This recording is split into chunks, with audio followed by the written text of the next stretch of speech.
बहुत शुक्रिया मीर हिलाल हांजूरी पूरी जानकारी के लिए। हिलाल ने रखी नज़र, क्योंकि हिलाल का हमें इंतज़ार भी अब, क्योंकि ईद आ रही है तो उससे पहले हिलाल को देखना ही पड़ता है। तो हिलाल ने बताया सब कुछ, शहर का हाल अहवाल।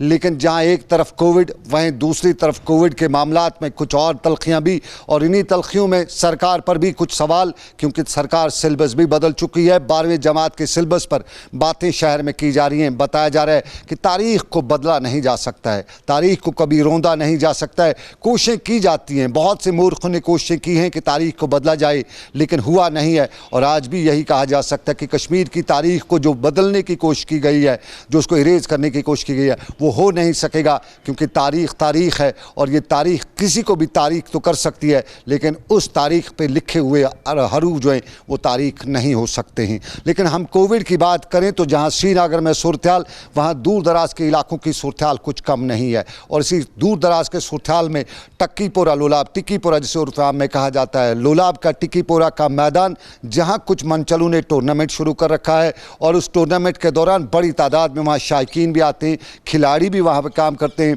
और उस सारे के बीच में खेलते हुए खिलाड़ियों को जब देखते हैं लोग, तो वाहवाह भी मचती है। लेकिन उस वाहवाह में न फिजिकल डिस्टेंसिंग देखी जाती है, न कायदा कानून अपनाया जाता है। और यूं वादी लोलाब में कोविड का खतरा पनपने की देर नहीं बताई जाती है। और वहाँ पर इंतज़ामिया से जब मुकामी लोगों ने हमें बताया कि इंतज़ामिया से बात की, पुलिस को इन्फॉर्म किया, रेवेन्यू डिपार्टमेंट को बताया, तहसीलदार को बताया, डीसी तक नालिश की, लेकिन कोई होता कि इस टूर्नामेंट को बंद करता, इस खेल तमाशे को बंद करता, ताकि लोग इस मुसीबत से, इस वक्त के इस हमले से बच पाते। और वहाँ के नज़ारे जो हमारी तस्वीर में हमने देखे, वो यही कहते हैं कि वहाँ सब कुछ ठीक नहीं है, इंतज़ामिया भी वहाँ की ठीक नहीं है। अगर ठीक होती तो हम तक बात पहुँचने से पहले ही मामले को ठीक कर देती।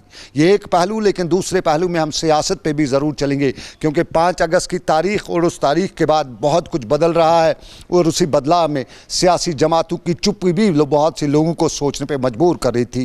नेशनल कॉन्फ्रेंस कश्मीर की बड़ी जमात है, उनकी खामोशी भी सवालात के कटघरे में उनको खड़ा कर रही थी। और पीडीपी की बड़ी तादाद भी खामोश थी। लेकिन पीडीपी ने कल जो चुप्पी तोड़ी, कश्मीर से ना सही जम्मू से वावला शुरू किया। और पीडीपी के सीनियर लीडर सुरेंद्र शर्मा ने कल जम्मू से एक रेजोल्यूशन पास कराया, और उसमें यही बताया कि तारीख 5 अगस्त की, और मामला भी अब 5 अगस्त का ही होगा। 2019 की बात 2020, लगभग 1 साल के बाद उन्होंने की। और उसी मुद्दे पे हम चलते हैं सीधा फिरदौस टाक के पास। फिरदौस टाक पीडीपी के सीनियर लीडर हैं, लेकिन उससे पहले सहाफ़ी भी रह चुके हैं, और जाने माने सहाफ़ी में उनका नाम भी था। फिरदौस टाक पीडीपी के सीनियर लीडर हमारे साथ इस वक्त मौजूद। टाक साहब, हम आपसे जानना चाहेंगे, ये सब कुछ कल पीडीपी ने किया, कश्मीर में खामोशी, जम्मू से वाविला, क्या है ये असल में ये रेजोल्यूशन आपका पास करना, क्या जताना और बताना चाहते हैं आप?